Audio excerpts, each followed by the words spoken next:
minority rule,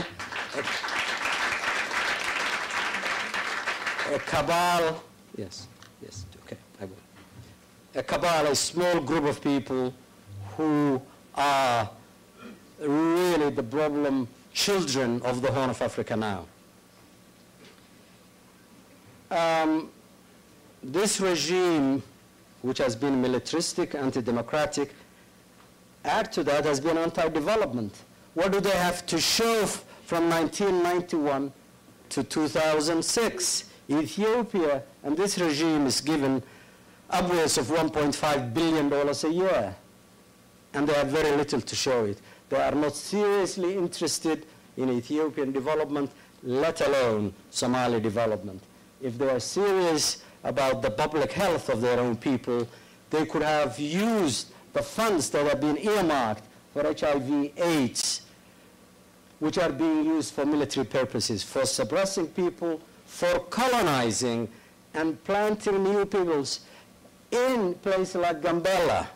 Anybody who knows what this regime is doing is struck by what all regimes have done in colonizing, in military camps, and in driving people out of their homelands where they are.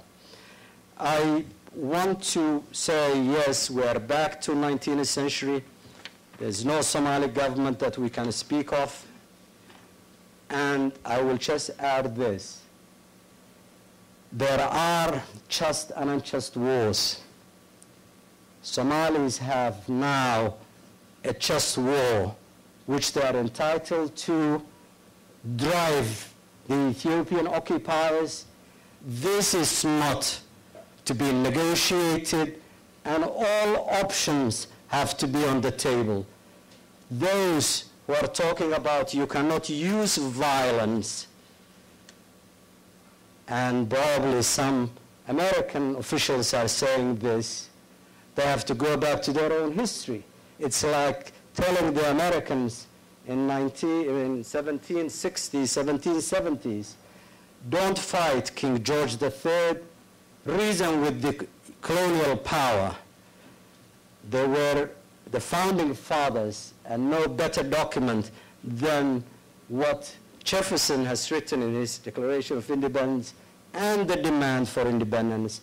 I think international rule of law, and probably ironically again, anybody who's interested in the irony of this should read Haile Selassie's speech to the League of Nations when Mussolini and the fascists overran Haile Selassie and his forces.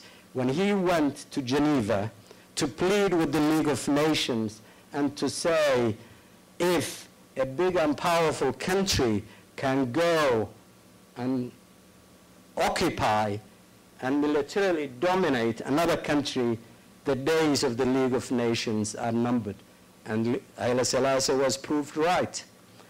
Somalis are in that position, and probably we should all be reading Haile Selassie's speech to the League of Nations. Again, it's truly a pleasure to take part in this.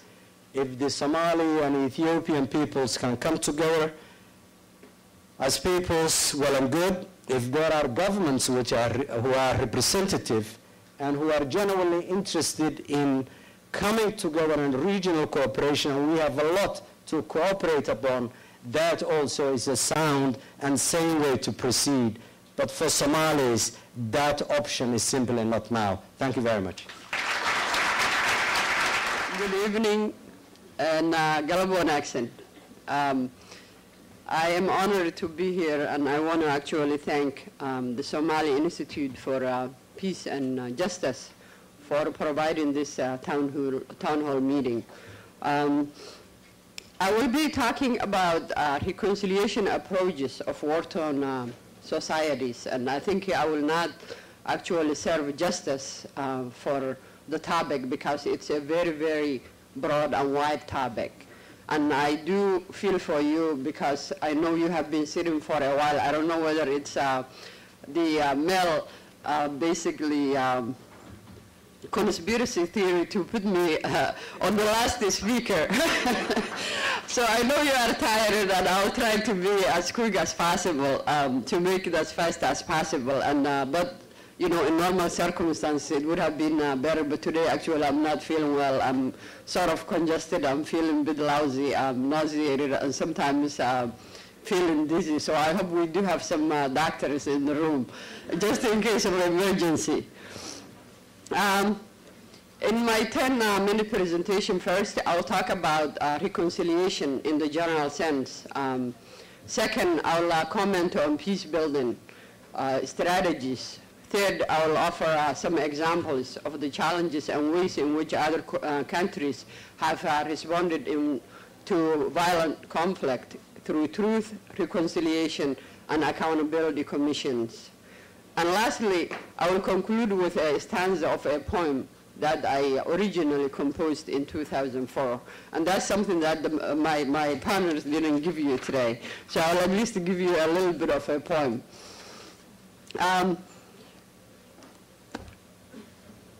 Reconciliation basically, in the general sense, is spiritual.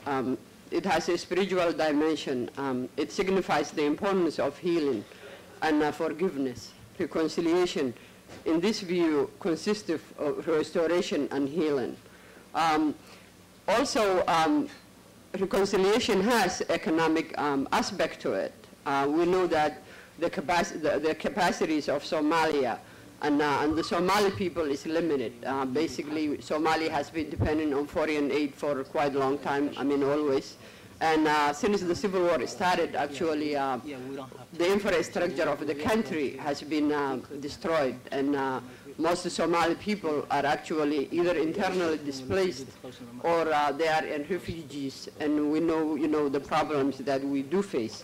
Therefore, Somalia cannot be expected to recover from the long civil war by themselves. And in that sense, we will need the assistance of the international community.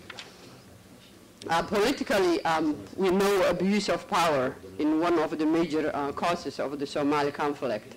Therefore, designing political arrangements that could regulate the exercise of power is crucial for building a durable peace in our country. Since a one-on-one, basically one man or one person, one vote, is not currently available or possible in Somalia, I hope we will be able to have at least a lasting peace and to build on that. I suggest that it is the process of reconciliation that builds a stable and lasting peace. What are some of the strategies for comprehensive peace building?